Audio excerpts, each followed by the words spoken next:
Halo teman-teman semua, ketemu lagi dengan Bung Bob. Wow, Sahabat Bob, nanti dini hari Inter akan menjamu Udinese. Akankah Inter terus bisa meraup 3 poin?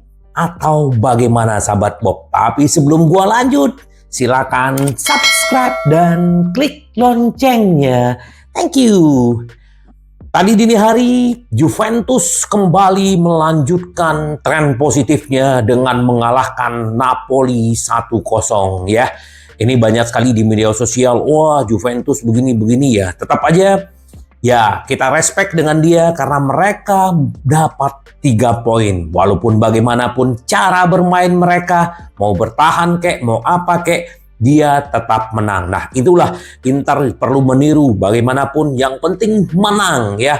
Ya, kalau Inter memang permainannya menarik, permainannya bagus, ya Juventus tidak seperti Inter. Tapi mereka efektif. Ya, itu kita perlu belajar bagaimana dia bisa menjadi efektif. Di tahun lalu, di musim lalu mereka jeblok, tapi di tahun ini mereka konsisten dan memang menangnya 1-0 ya, nggak kebobolan. Itu Sahabat Bob. Jadi Inter pasti juga belajar, dan kita juga melihat Inter yang musim ketiga di tangan Inzaghi juga sangat makin bagus Sahabat Bob. Jadi ya nggak usah khawatir, Inter tetap fokus ya, fokus walaupun sekarang sementara Juventus menjadi kapolista. Semoga nanti dini hari juga langsung diambil oleh Inter, karena ya kembali lagi semuanya ke Inter Sahabat Bob. Nah, nanti kita akan ketemu dengan Udinese ya. Udinese ini juga lagi terpuruk, dan bahkan si Sotil mantan pelatih Udinese juga udah dipecat, padahal musim lalu mereka bagus dan bahkan sempat mengalahkan Inter di kandang mereka 3-1 ya. Nah, sekarang Sahabat Bob, bagaimanapun Udinese sudah berganti pelatih seperti yang dialami oleh Napoli kemarin gitu loh. Nah, dia pasti perlu waktu ya, tapi kita juga melihat kalau secara kualitas pemain Udinese dengan Inter ya pasti jauh berbeda Sahabat Bob. Apalagi kalau misalnya kita melihat prediksi ya Inter bisa menang 2-0, 3-1 ya. Tapi bagaimana prediksi Sahabat Bob? Menang berapa Inter? Ya kalau gue yakin Inter masih bisa clean sheet dan bisa menang besar juga Sahabat Bob. Nanti kita lihat aja bagaimana ya. Apalagi Udinese memang lagi menurun ya, seperti yang gue bilang tadi, dan mereka juga kalah beruntun. Bahkan di 5 pertandingan terakhir ya di Serie A, dia itu di bulan 11 kemarin tuh sempat mengalahkan Milan ya di kandang sendiri di San Siro. Nah, setelah itu mereka ditahan imbang oleh Udinese, terus di Liga Conference juga begitu. Terus Roma mengalahkan mereka, dan kemarin melawan Verona mereka juga 3-3. Sementara Inter ya 5 pertandingan terakhir ya di Serie A selalu menang ya. Terakhir ditahan imbang oleh Juventus ya. Napoli kemarin menang 3-0. Harusnya Inter bisa jauh lebih baik ya di tim. Nah, terus juga kemarin kalau kita melihat pertemuan terakhir Inter dengan Udinese ya, terakhir kemarin di musim kemarin ya 2023 juga ya, bulan Februari Inter menang 3-1 di kandang ya. Nah, sebelumnya Inter kalah di kandang mereka 3-1. Jadi Inter hanya baru sekali kalah melawan Udinese di 5 pertemuan pertama terakhir. Jadi harusnya Inter bisa memenangkan pertandingan ini. Ya, kita lihat aja nanti seperti apa Sahabat Bob ya. Terus kalau kita bicara top skornya adalah Lautaro Martinez, udah 13 gol ya Sahabat Bob ya. Terus assist Thuram ada 6, jadi ya bintangnya adalah Lautaro. Kalau Udinese itu top skornya Lorenzo Luca ya, ada 4 gol, dan asisnya 2 Samardzic ya, yang hampir kemarin ke Inter ternyata batal ya. Ya, jadi top ratingnya pemain mereka adalah Samardzic ya. Pasti Samardzic juga pengen membuktikan ke Inter bahwa kalian salah ya kan. Itu mungkin yang dia perlu jelasin ke Inter. Tapi ya sudah, kita akan buktikan di lapangan. Nah, terus juga Inter juga masih kehilangan Stefan de Vrij, Denzel Dumfries, Benjamin Pavard yang cedera. Udinese ada Jaka Bijol, Gerard Deulofeu ya, Enzo, banyak pemain-pemain mereka yang cedera ya. Jadi kita lihat nanti Sahabat Bob, semoga ya nanti kita akan live reaction lagi nih pertandingannya jam 2.45 waktu Indonesia Barat. Ya, semoga 3 poin sahabat Bob dan terus bisa mempertahankan Kapolista ya. Sahabat Bob, yang menarik adalah sedikit tentang Thuram ya. Didatangkan dengan biaya 0. Sekarang market value-nya adalah 70 juta, meningkat hanya dalam 3 bulan ya. Kita tahu bagaimana penampilan Thuram ini luar biasa ya.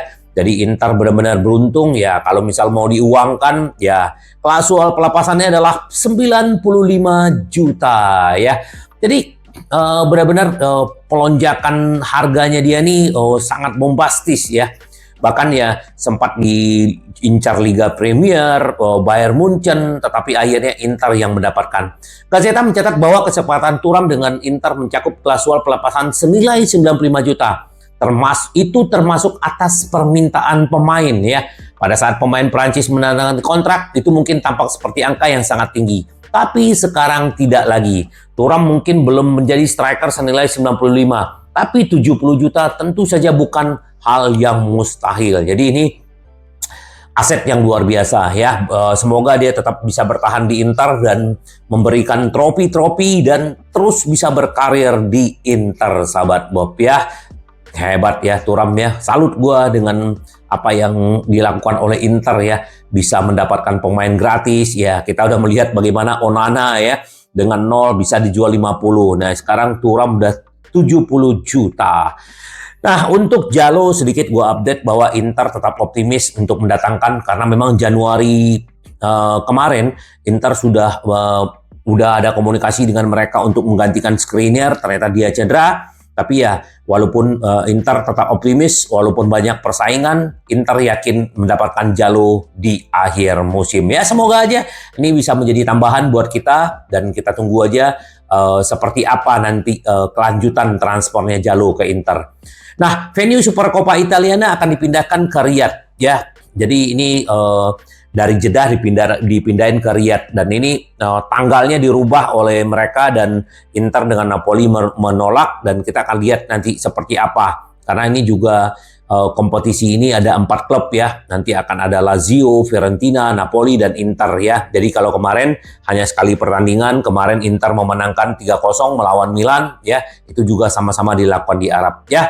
Ini akan menjadi kompetisi mini ya. Semoga juga Inter bisa memenangkan dan menjuarai Super Coppa Italiana kembali di Riyadh, sahabat Bob ya. Jadi kita akan menunggu seperti apa Inter ke depan ya. Pasti kita optimis melihat penampilan Inter. Kita menyoroti sedikit tentang Darmian. Darmian adalah luar biasa, harus berlindung di 2 posisi untuk Inter Milan di tengah krisis cedera ya. Darmian di posisinya kalau di MU adalah sayap kanan, dan Inter mencoba mendatangkan dia, akhirnya dia bisa di sayap kanan dan di sayap kiri ya, di zamannya Conte. Jadi ini luar biasa, dan bahkan dia juga menjadi pelapis Dumfries. Kalau nggak salah waktu Hakimi datang dia belum ada ya, sahabat Bob. Nah, jadi sekarang ini dengan cederanya Darmian akhirnya bisa menempat sekarang bukan hanya posisi sayap yang dia mainkan, tapi di posisi central back. Nah, sekarang dengan cederanya Dumfries, ya dia yang di sana. Cuadrado karena fisiknya belum begitu bagus, akhirnya ditaruh Bisek di belakang gitu loh. Jadi biasanya kalau dia nggak jadi central back, dia akan jadi sayap ya, pemain sayap gitu loh. Jadi kita akan lihat lah ini kenapa gitu loh. Makanya kenapa kemarin di video gue sebelumnya bahwa Inter memberikan hadiah perpanjangan kontrak dengan kenaikan gaji. Karena ini sangat fleksibel ya. Ini luar biasa, sahabat Bob. Dia telah menjadi cadangan utama pemain Belanda dibandingkan Cuadrado karena kekuatan fisiknya yang lebih baik. Dengan Pavard dan Dumfries saat ini absen karena cedera, Darmian benar-benar sedang diuji.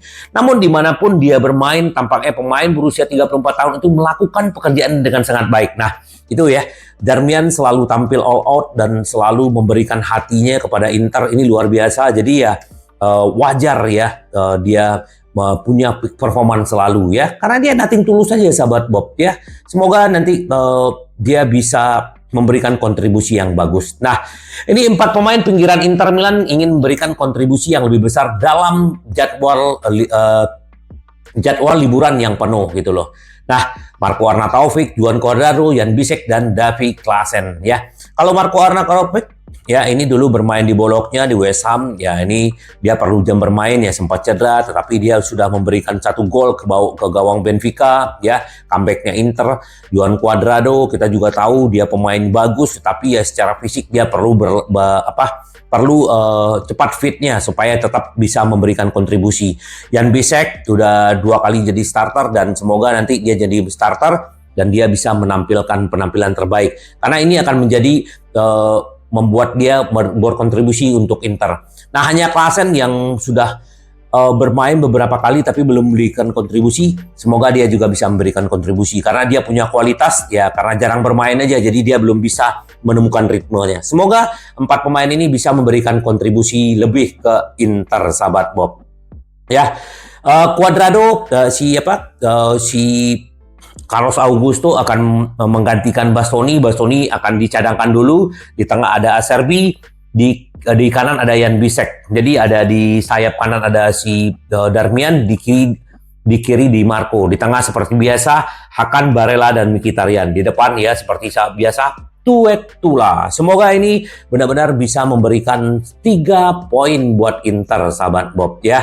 Nah, sahabat Bob, kita berbicara sedikit mantan pemain Inter Di Biagio yakin Inter akan memenangkan Scudetto. Napoli itu sudah bisa ditebak. Inter adalah tim terkuat dan saya pikir pada akhirnya mereka akan memenangkan Scudetto. Satu-satunya keraguan adalah melihat apakah mereka bisa terjadi di paruh kedua ini. Namun Nerazzurri memiliki skuad terbaik. Mereka memiliki pemain di bangku cadangan. Siapa yang menjadi starter secara reguler? Napoli sudah bisa ditebak, Anda tidak bisa membangun sesuatu dari ketiadaan. Sekarang Mazzarri sedang mencoba, tapi itu tidak mudah. Nah ini, sahabat Bob, pergantian pelatih itu tidak akan gampang. Jadi ya, kita melihat bagaimana Mazzarri kalah terus ya. Jadi ya tidak bisa membawa Napoli langsung bangkit gitu ya. Semalam Kvara, Osimhen punya peluang bagus tetapi tidak bisa dimanfaatkan mereka. Jadi ya akhirnya mereka membawa 0 angka pulang ke Napoli ya, sahabat Bob. Nah, ini sedikit tentang dengan bakat Djurgården ya, Lucas Bergvall. Menurut Rarevo sudah ada kontak awal dengan pemain 17 tahun yang juga tertarik dengan Inter dan MU ya. Di Barcelona juga serius seperti di video gua sebelumnya, ini akan menjadi tambahan buat Inter pemain muda. Tapi kita lihatlah siapa yang akan datang. Nah, ini si Thuram juga diwawancara, dia memilih favorit baru fans Inter Marcus Thuram berbicara kepada Sky Sport. Saya punya banyak idola, Henry, Adriano, Ronaldo. Mereka punya karakteristik tertentu, yaitu mengalahkan lawannya dan mencetak gol. Bek terkuat yang pernah Anda hadapi hingga saat ini, ditanya ya. Saya belum pernah bermain melawan semua bek terbaik di dunia. Tapi salah satu yang selalu saya pikirkan ketika saya harus menghadapinya selama seminggu adalah Dayot Upamecano. Ya, ini pemain sama-sama dari Prancis ya. Jadi memang bagus bermain di Bayern Munchen kalau nggak salah ya, sahabat Bob ya. Kita benar-benar beruntung lah ya, punya Thuram ya, punya si Lautaro ya, semualah pemain-pemain Inter benar-benar memberikan kontribusi yang luar biasa, sahabat Bob. Nah, sahabat Bob, Inter adalah salah satu tim terkuat dan di kandang 7 pertandingan di Serie A, Inter baru kebobolan 2 ya. Jadi ini teratas di Liga Eropa, sahabat Bob ya. Semoga nanti di Udinese juga Inter juga clean sheet dan mencetak banyak gol, dan ini akan terus menjaga momentum supaya Inter terus menang ya, sahabat Bob. Karena ya bagaimanapun kita sebagai fans berharap yang terbaik buat Inter ya, supaya Inter terus membumi, menjaga intensitasnya. Karena kita selalu ingin Inter kita selalu menang. Sampai ketemu lagi dengan Bung Bob. Bye-bye. Ci variamo. Yes.